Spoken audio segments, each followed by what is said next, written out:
안녕하십니까. 이주영 법무사입니다.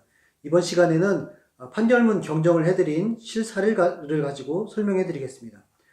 손해배상 청구 소송을 통해서 승소 확정 판결을 받았음에도 피고가 돈을 지급하지 않아서 이에 대한 압류 추심 절차를 진행해 드린 사건이었습니다.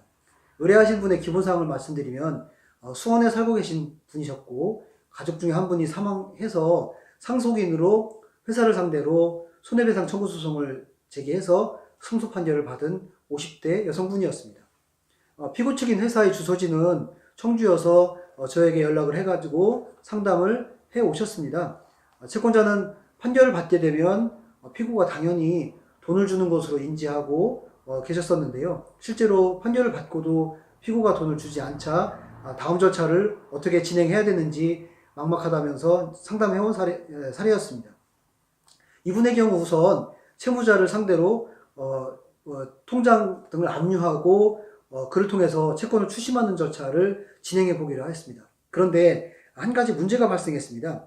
1심 판결문에 채무자의 명칭이 법인 등기사항 증명서와 다르게 기재되어 있었는데요.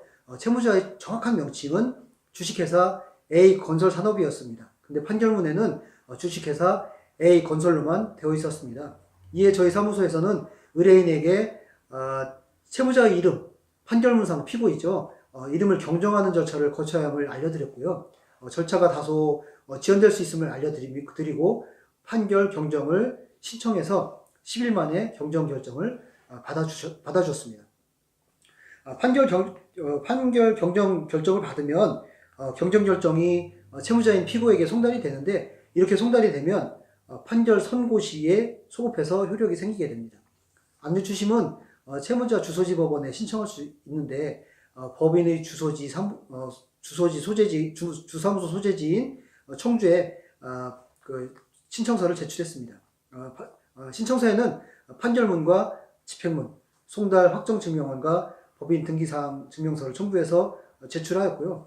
압류 추심은 특별한 보정이 없는 경우에는 3, 4일이면 결정이 되고 바로 제3채무자에게 송달이 됩니다. 제3채무자를 시중은행 5곳과 채무자가 예전에 거래했던 예금 계좌에 대해서 추가해서 압류 추심을 했는데요. 모든 비용을 다 받지는 못했지만 거의 대부분의 비용을 추심해서 집행을 하게 되었습니다.